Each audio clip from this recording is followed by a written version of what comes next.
আসসালামু আলাইকুম। আশা করি সকলেই ভালো আছেন।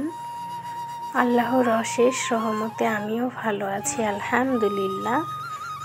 নতুন একটি ভিডিও নিয়ে হাজির হলাম। আশা করি আপনাদের সকলের কাছে অনেক বেশি ভালো লাগবে। ভালো লাগলে অবশ্যই লাইক, কমেন্ট, শেয়ার করবেন এবং চ্যানেলটি সাবস্ক্রাইব করবেন। সেই সাথে বেল আইকনটি অন করে রাখবেন, যাতে করে আমার ভিডিওর নোটিফিকেশনটি আপনি সর্বপ্রথম পান। তো প্রতিদিনের মতো আজকেও ছোট্ট একটি ভিডিও নিয়ে হাজির হলাম।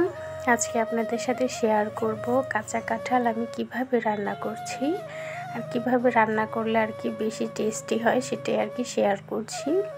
আপনারা অনেকেই অনেকভাবে রান্না করেন, তো এইভাবে কেউ করেছেন কিনা জানি না। যদি এইভাবে করে থাকেন কমেন্ট করে কিন্তু জানাবেন, আর যদি না করে থাকেন তাও কিন্তু জানাবেন। তো এই যে আমি বরাবরের মতোই পেঁয়াজ কুচি করে দেই, পেস্ট করে দেই না। আর এখানে দিলাম হচ্ছে মানে পাটা থেকে ধোয়া আর কি যেটা পানিটা ছিল সেটা।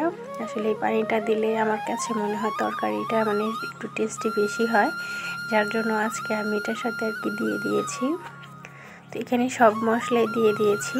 আর প্রথমে যেটা দিলাম সেটা ছিল হচ্ছে দারচিনি, এলাচ, তেজপাতা, লবঙ্গ, কালো এটা কি বলে কালো গোটা আর কি, কালো এলাচ।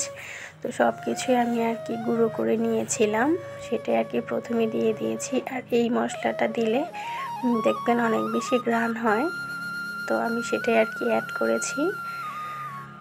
এই যে ভাজি করতেছি, এটা একটু বেশি ভাজি করতে হবে যাতে পেঁয়াজটা একটু তাড়াতাড়ি গলে যায় আর কি, আর মানে কাঁচা গন্ধটা যেন চলে যায়, এই জন্য বেশিটা আর কি ভেজে নিতে হবে।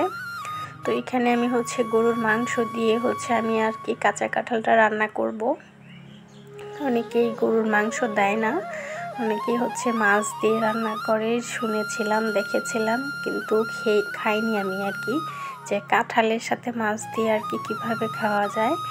কাটা লাগে, এত কাটা ভালো লাগে না। তো তাই আর কি আমরা সব সময়ই গরুর মাংস অথবা মুরগির মাংস এরকমটা দিয়ে রান্না করি, আর গরুর মাংসটাই আর কি এটার সাথে বেশি ভালো যায় আমার কাছে মনে হয়। তো তাই আমি আর কি গরুর মাংসটাই দিয়ে নিয়েছি। তো প্রথমে আমি আর কি গরুর মাংসটা খুব ভালো করে কষিয়ে এবং পুরোপুরি সেদ্ধ করে নেব, যেহেতু আমার কাঁচা কাঁঠালটা হচ্ছে আর কি সেদ্ধ করা আছে, আমি যেহেতু সেদ্ধ করে নিয়েছি সেহেতু আর কি ওটা আধা সেদ্ধ হয়ে আছে, আর এটার সাথে কষালে দেখা যাবে ফুলফ্রি সেদ্ধ হয়ে যাবে। তাই আমি আর কি গরুর মাংসটাকে পুরোপুরি রান্না করে নেব, যাতে করে হচ্ছে আমার হচ্ছে মানে তাড়াতাড়ি রান্নাটা হয়ে যায়। তো এই যে আমি হচ্ছে খুব ভালোভাবে হচ্ছে ধীরে হচ্ছে নেড়ে চেড়ে কষিয়ে নিচ্ছি, যেহেতু হচ্ছে আমি অনেক দিন পরে খাচ্ছি, আর এটা আমার খুবই পছন্দের একটি খাবার। আমি এটা কিন্তু সারা বছর ফ্রোজেন করে রাখি, আপনাদেরকে আমি দেখিয়েছি যে আমি কিভাবে ফ্রোজেন করে রেখেছি। এটা আমি সারা বছর খাবো, এটা আমার কাছে খুবই বেশি পছন্দ।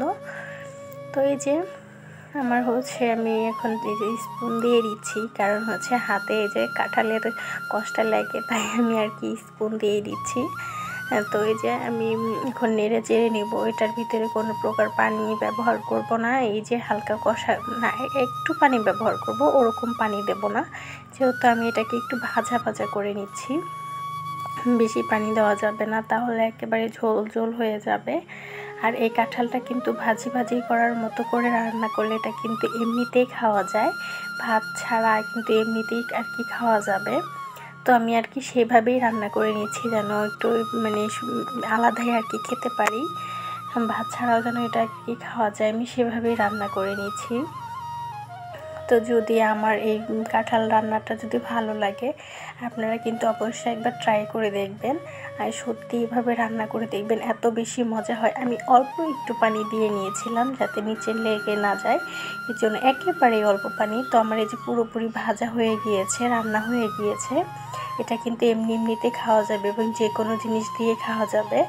তো সকলের কাছে আজকে এখান থেকেই বিদায় নিচ্ছি। যদি আমার রেসিপিটা ভালো লেগে থাকে অবশ্যই ট্রাই করবেন এবং হচ্ছে আমাকে একটা কমেন্ট করে যাবেন। তো সকলে ভালো থাকেন, সুস্থ থাকেন। দেখা হবে অন্য একটা ভিডিওতে, কথা হবে অন্য একটা রেসিপি নিয়ে। তো সকলেই ভালো থাকবেন, আমার জন্য দোয়া করবেন। আল্লাহ হাফেজ।